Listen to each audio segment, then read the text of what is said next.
Hello students, I hope कि आप सब स्वस्थ होंगे।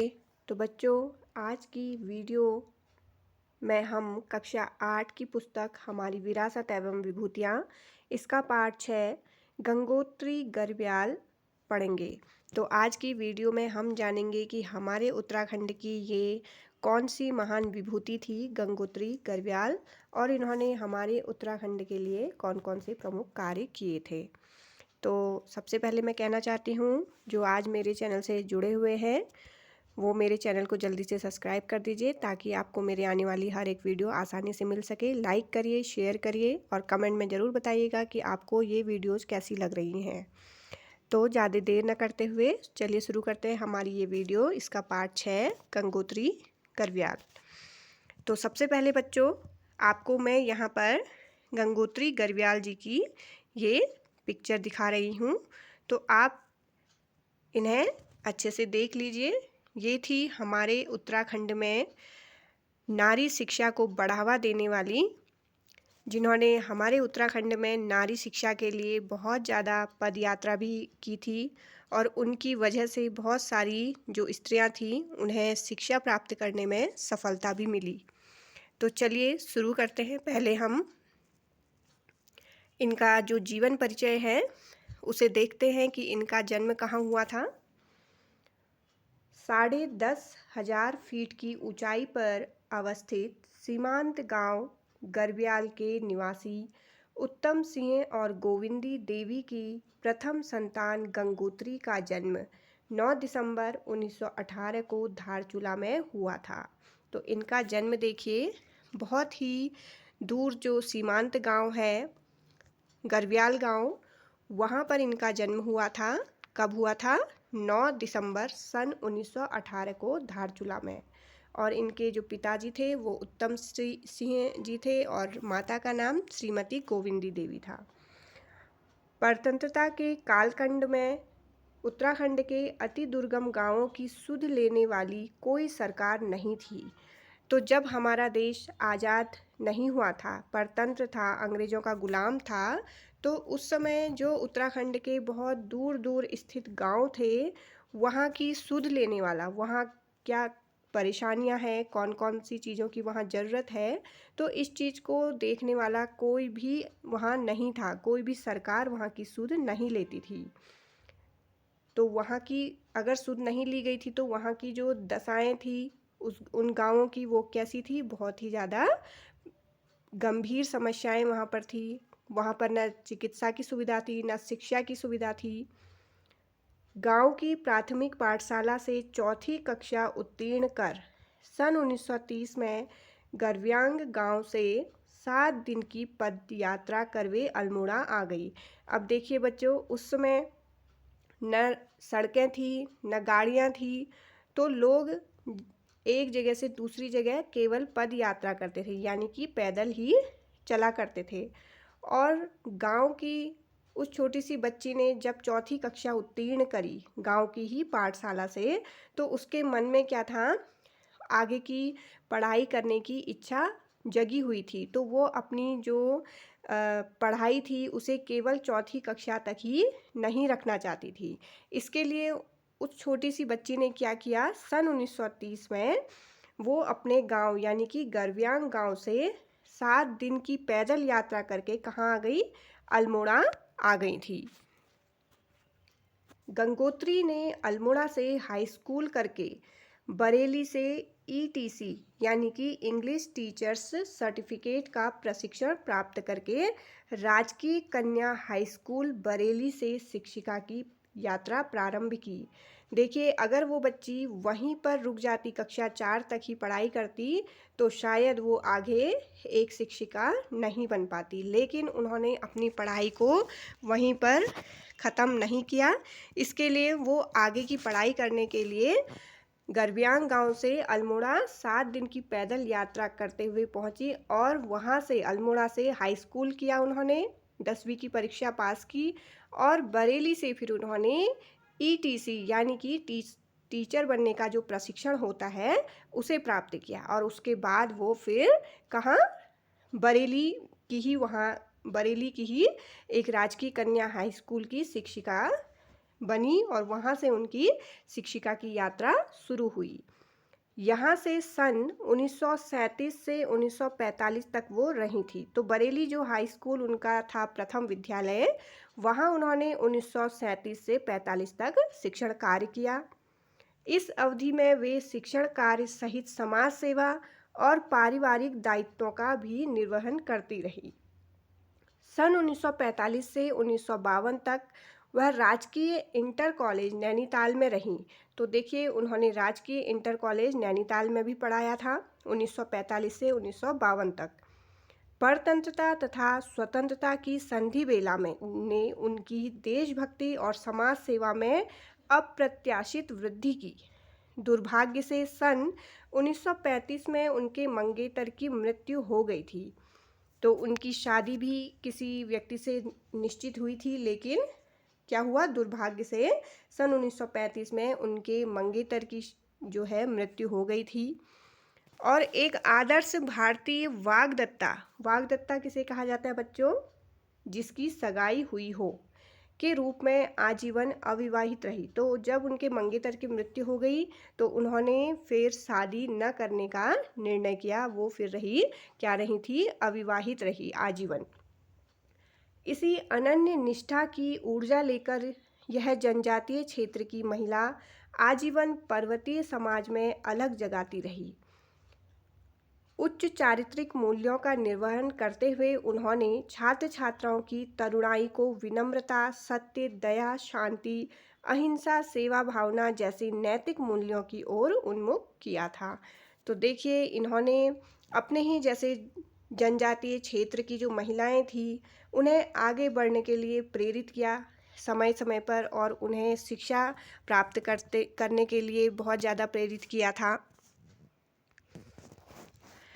सन 1961 में पदोन्नति के फलस्वरूप जब उनका प्रमोशन हुआ, इन्होंने राजकीय कन्या हाई स्कूल उत्तरकाशी में प्रधानाध्यापिका पद का उत्तरदायित्व ग्रहण किया। प्रधानाध्यापिका मतलब प्रिंसिपल बनी वहाँ की। और तत्कालीन उत्तर प्रदेश में पीलीभीत, पिथौरागढ़, पौड़ी तथा गोपेश्वर के राजकीय कन्या इंटर कॉलेज में प्रधानाचार्य के रूप में उल्लेखनीय सेवाएं प्रदान की। तो इसके बाद बहुत सारे विद्यालयों में ये प्रिंसिपल भी रही थी। स्वतंत्रता के प्रथम दशक में बालिका शिक्षा अत्यंत दयनीय स्थिति में थी। गंगोत्री गर्ब्याल ने स्त्री शिक्षा के लिए सहज वातावरण बनाने का प्रयास किया। तो जब हमारा देश आज़ाद हुआ था उससे पहले भी, और जब आज़ाद हुआ तो उसकी शुरुआती दौर में भी समाज में क्या था, केवल लड़कों को शिक्षित करने के लिए उन्हें विद्यालय भेजा जाता था, लेकिन लड़कियों को वो घर में ही रोक देते थे। वहाँ उत्तराखंड के जो भी गांव थे, तो वहाँ बहुत ही कम जगह ऐसी थी जहाँ की छोटी लड़कियों को स्कूल भेजा जाता था। केवल लड़कों के लिए ही स्कूल जाने के लिए हाँ की जाती थी। तो उस समय जो बालिका शिक्षा थी वो बहुत ही दयनीय स्थिति में थी। उत्तरकाशी में छात्राओं को सार्वजनिक व सांस्कृतिक कार्यक्रमों में सक्रिय सहभागिता के लिए प्रेरित किया इन्होंने। हल्के विरोध के साथ समाज द्वारा धीरे धीरे इसे सहज रूप में स्वीकार कर लिया गया। तो पहले समाज इनका विरोध भी करता था कि हमारी जो बच्चियां हैं उन्हें जो सार्वजनिक और सांस्कृतिक कार्यक्रम होते हैं उनमें मत भेजिए, हम नहीं भेजेंगे अपने बच्चों को। लेकिन धीरे धीरे समाज ने भी इनका साथ देना स्वीकार किया और अपनी छोटी छोटी बच्चियों को हर कार्यक्रम में माता पिता भेजने लगे थे। अल्मोड़ा में इन्होंने अपने आवास को ही छात्रावास बना दिया। ये देखिए, इतनी ज़्यादा शिक्षा के लिए तत्पर थी कि सभी लोग पढ़ें, सभी लोग बढ़ें। तो उन्होंने क्या किया, अपने ही आवास में जहाँ इनका घर था, जहाँ ये रहती थी, वहीं पर इन्होंने छात्रावास लड़कियों के लिए रहने की भी व्यवस्था की थी। अंतर्राष्ट्रीय महिला वर्ष जो कि 1975 में मनाया गया था, इन्होंने बालिका इंटर कॉलेज की छात्राओं तथा शिक्षिकाओं की टोली लेकर गोपेश्वर से माणा गांव तक 10 दिवसीय पैदल यात्रा की थी। और इस यात्रा के दौरान उन्होंने क्या किया, गांव में इन्होंने सभाएं करके स्त्री शिक्षा के महत्व पर ग्रामीण महिलाओं को जागरूक किया था। तो इस यात्रा का इनका उद्देश्य यही था कि जो गांव की महिलाएं हैं वो शिक्षित हों, वो अक्षर ज्ञान जरूर करें। तो इस तरह से इन्होंने गांव-गांव जाकर बहुत बार महिला शिक्षा के लिए कदम उठाए थे। सन 1976 में इन्होंने दारमा घाटी में मद्य निषेध पदयात्रा के माध्यम से नशा मुक्त पहाड़ का स्वप्न देखा। तो ये केवल स्त्री शिक्षा तक ही सीमित नहीं रही। इन्होंने ये देखा कि समाज में क्या हुआ है, बहुत सारे लोग नशे में डूबे हुए रहते हैं। तो उन्होंने नशा मुक्त पहाड़ बनाने के लिए भी कार्य किए थे। इन्होंने बहुत ज़्यादा पदयात्राएं की, लोगों को जागरूक करने का काम किया कि जो ये नशा वगैरह है ये अच्छी चीज़ नहीं है। वे जनजातियों में आध्यात्मिक शिक्षा के माध्यम से वहाँ प्रचलित सामाजिक बुराइयों को समाप्त करना चाहती थी। वे यह भी चाहती थी कि सरकारें भी मद्य निषेध को दृढ़ इच्छा शक्ति तथा पूर्ण निष्ठा से लागू करवाएं। सन 1949-50 में चीन ने तिब्बत पर कब्जा कर लिया, जिससे तिब्बत के साथ व्यापार करने वाले सीमांतवासी प्रभावित हुए। फरवरी 1951 में रामनगर में हिमालय सीमांत सम्मेलन का आयोजन किया गया, जिससे लाहुल, कुल्लू कांगड़ा, गढ़वाल, अल्मोड़ा तथा महासू के जनप्रतिनिधियों तथा व्यापारियों ने भाग लिया। इस सम्मेलन में वे स्वागताध्यक्ष थी। हिमालय सीमांत संघ नाम से एक समिति बनाई गई, जिसमें वे उपाध्यक्ष रही थीं। देखिए, एक छोटे से गांव, गरब्यांग गांव जो कि धारचूला में है, तो वहाँ से आई हुई, अल्मोड़ा आई हुई छोटी सी बच्ची बाद में जब वो शिक्षिका बनी और इतने ज़्यादा उन्होंने कार्यक्रमों में हिस्सा लिया, आगे बढ़ाया कार्यक्रमों में, तो इनका नाम इतना ज़्यादा उत्तराखंड में प्रचलित हुआ और प्रसिद्ध हुआ कि इन्हें, देखिए, जो हिमालय सीमांत सम्मेलन का आयोजन किया गया था रामनगर में, वहाँ पर इन्हें क्या बनाया गया था? चीफ गेस्ट बनाया गया था। और एक 5 सदस्यीय प्रतिनिधि मंडल प्रधानमंत्री जवाहरलाल नेहरू से अपनी समस्याओं को लेकर मिला था। इसमें तत्कालीन सीमांत जनपद अल्मोड़ा से प्रतिनिधि के रूप में गंगोत्री गर्ब्याल भी थी। तो जब उत्तराखंड की जो परेशानियां थीं उसके लिए जब 5 सदस्यीय प्रतिनिधि मंडल किससे मिला? प्रधानमंत्री पंडित जवाहरलाल नेहरू जी से। तो उसमें कौन थी? गंगोत्री गर्ब्याल जी भी थी। सन 1972 में पुनः सीमांत क्षेत्र की समस्याओं को लेकर इंदिरा गांधी से मिलने गए प्रतिनिधि मंडल में भी वह सम्मिलित थी। उनकी सामाजिक सक्रियता के कारण सरकार की विशेष अनुमति से वे सरकारी शिक्षिका रहते हुए भी जिला परिषद अल्मोड़ा की निर्विरोध सदस्य निर्वाचित हुई।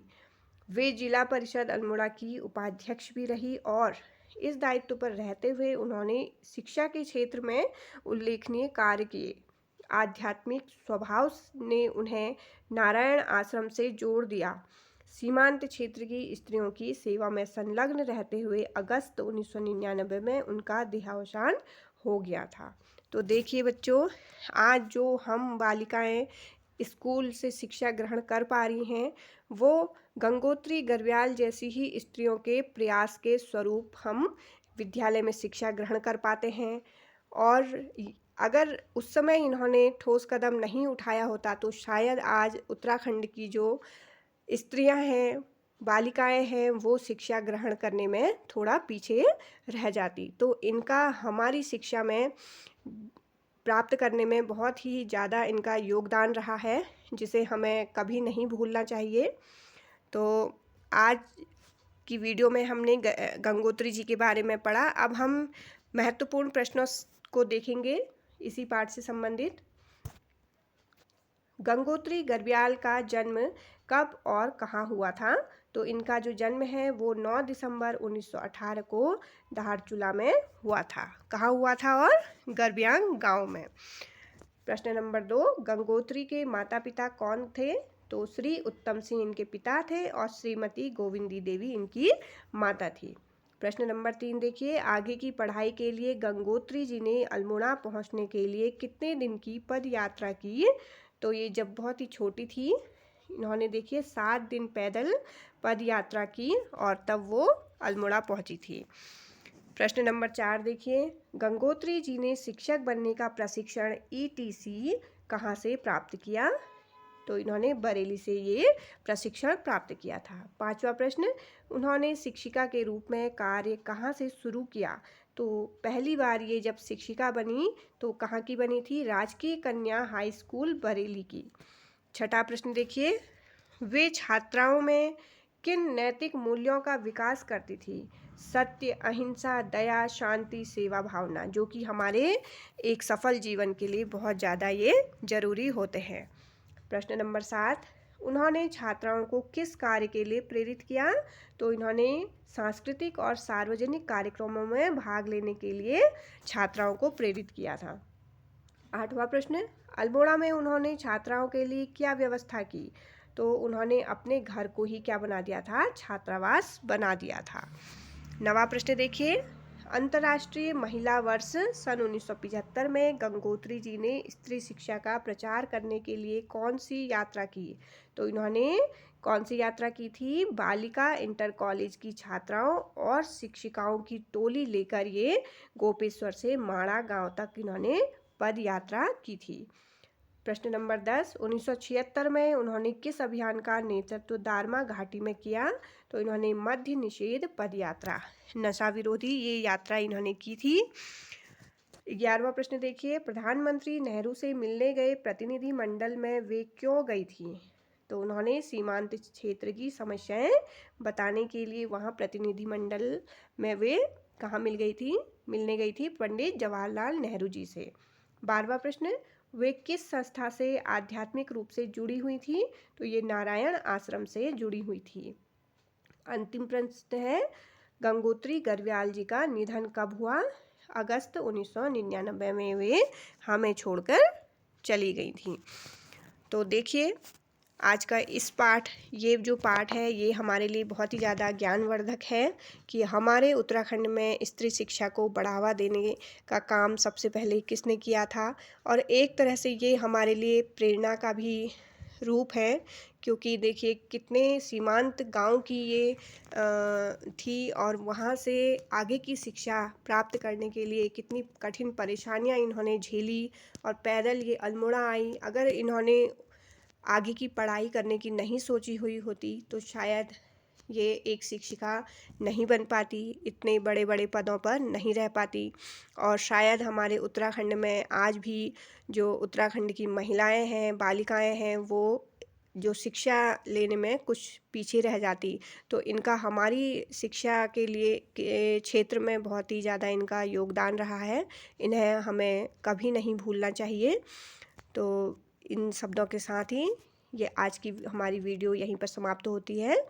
तो जल्द ही मैं नया आपके लिए चैप्टर लेकर आऊँगी। मिलते हैं मेरी नेक्स्ट वीडियो में, तब तक के लिए जय हिंद, जय उत्तराखंड, बाय बाय।